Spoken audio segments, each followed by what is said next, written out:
Robin. Robin. It's time for you to get back to work. No.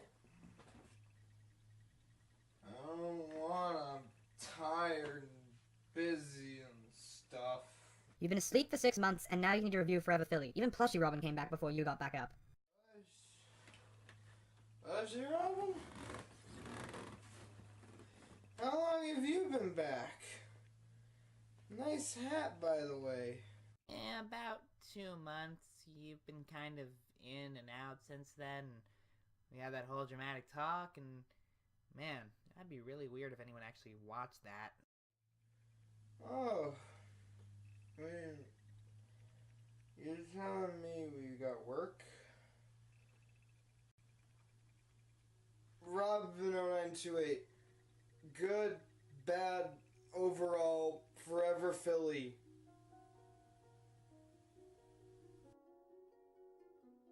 Well, the best thing I have to say about this episode is that it was really unexpected and didn't try to pander to the typical plot lines I thought it was doing from the opening. They didn't try to dumb down Rarity of the CMC to make the plot work, maybe having Rarity not understand what the CMC do. While I do try to show that, it's quickly moved past and the main plot is way better than Rarity not understanding the CMC. Thinking about the CMC, I love what they do with their HQ in the episode. As already pointed out, the CMC treehouse has evolved into more of a professional look with more furniture and even photos in the background. I just think it's kind of cool if you have your mementos from past adventures on like the wall of an HQ or on the shelf or something. I don't know, it kind of looks cool.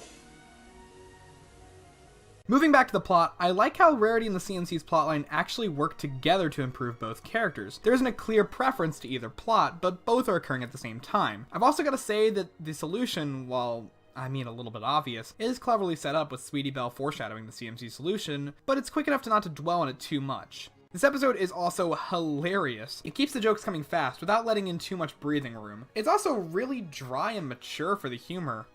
Sweetie Belle is into experimental black box theater.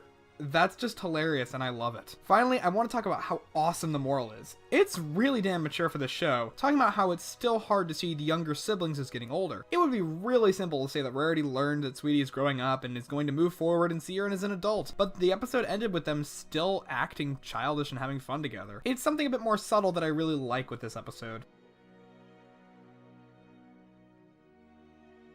Alright everybody, time for another rendition of How the Hell Does This Timeline Work Anyway? I really hate doing this kind of segment again, but this is an almost constant problem with episodes like this. I know that MLP's timeline is kind of more like a big ball of wibbly-wobbly, timey-wimey stuff. yeah, that. But usually the episodes can get around it by just not acknowledging time passing in the universe. However, this episode's plot is predicated on the fact that Rarity hasn't been with Sweetie Belle in a long time. Long enough to think that she still likes puppet shows and dress up. It's a bit weird considering that we've seen her and Sweetie interact in the last few seasons, which suggests that Sweetie has grown up a lot in a season and a half. On one hand, this could show that Rarity really doesn't get Sweetie Belle and really hasn't been paying attention all these years, although more likely this is just a case of new writers not caring about the past episodes with Rarity and Sweetie Belle. I also think that this episode shows the worst of Rarity. It shows her as emotional and kind of dumb. She's clearly not paying attention to her sister and has absolutely no clue about anything that the CMC really does. In terms of character, this episode is really off in terms of the protagonists. It's just not right to see Rarity not understanding her own sister when this was done back in Season 2 with Sisterhood Social.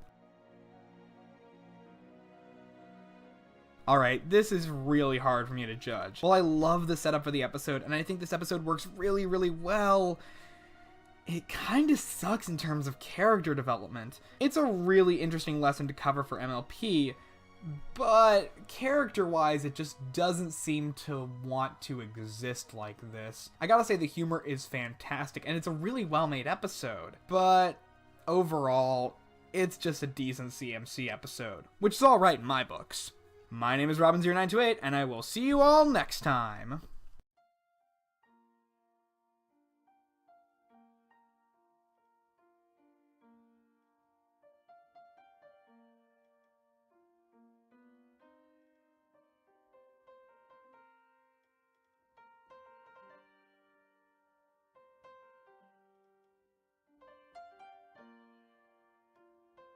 Hey guys, Robin0928, And I just want to tell you, I'm on summer vacation, so I'm actually going to be making My Little Robin again full time. So I'm going to plan on making about 4 to 5 episodes over the summer, and that's going to be really cool. So if you want to support the show, please go check out my Patreon and maybe consider donating. Thanks, guys. See you next time.